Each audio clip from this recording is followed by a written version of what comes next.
নবী সুলাইমান বললেন, তোমাদের সব এলাকার মানুষদেরকে ডাকো। সবাইকে ডাকলেন। নবী সুলাইমান বিচার করবেন, বিনা কারণে কুকুর হত্যা করেছে। নবী সুলাইমান আর নবী লোকজন আসলেন, বললেন, শুনে নাও, পৃথিবীর মধ্যে 5টা প্রাণী যদি কোনো মানুষের বিরুদ্ধে অভিযোগ করে, নালিশ দেয়, আল্লাহর দরবারে যদি বরদোয়া করে, সঙ্গে সঙ্গে বরদোয়া লেগে যায়।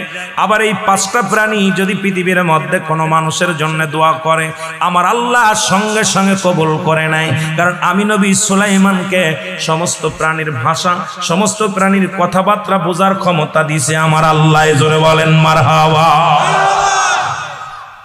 লোকজন বলেন, হুজুর তার মধ্যে কি কি প্রাণী? নবী সুলাইমান বললেন, 1 নাম্বার হলো কবুতর। মারহাবা, আরো জোরে। 1 নাম্বার হলো কবুতর। পৃথিবীর মধ্যে মানুষের চাইতে কবুতর আল্লাহ জিকির করে বেশি, যতক্ষণ পর্যন্ত কবুতর না ঘুমায়। 5টা প্রাণী শুনে নেন।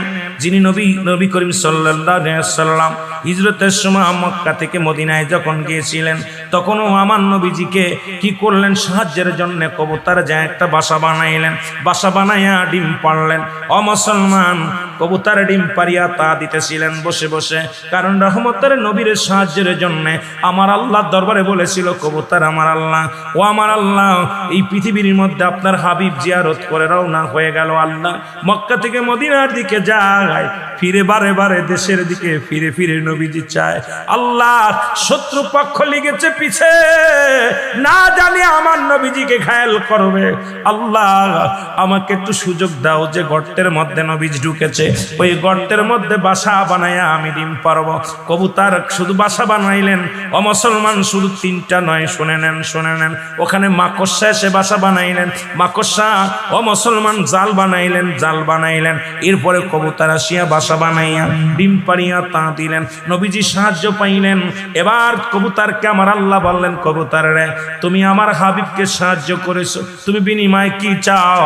কবুতর বলে, ইয়া রাসূলুল্লাহ, ইয়া হাবিবাল্লাহ, আপনার হাবিবকে আমি সাহায্য করেছি, বিনিময়ে আমি কিচ্ছু চাই না। ইয়া রাসূলুল্লাহ, ইয়া হাবিবাল্লাহ, আল্লাহ নবী গো, আমার নবীর আমি সাহায্য করেছি। আমার আল্লাহ আপনার হাবিবের সাহায্যের জন্য, রহমতের নবী, নবীদের নবী, তাকে আমি সাহায্য করতে পেরে আমি কবুতরের জিন্দেগি ধন্য হয়েছি। আর আমার আল্লাহ, আমি আপনার কাছে কিছু চাই না। আমার আল্লাহ কয়, ও কবুতর শুনে নাও, তোমাকে আমি ঋণী আমার নবীর কাছে ঋণী হতে দিব না, আমার নবীরে তোমার কাছে ঋণী হতে দিব না। কিয়ামত পর্যন্ত তোমার কোনো বাসা বানানো লাগবে না। কিয়ামত পর্যন্ত তোমার বাসা শুধু মানুষে বানাবে। তুমি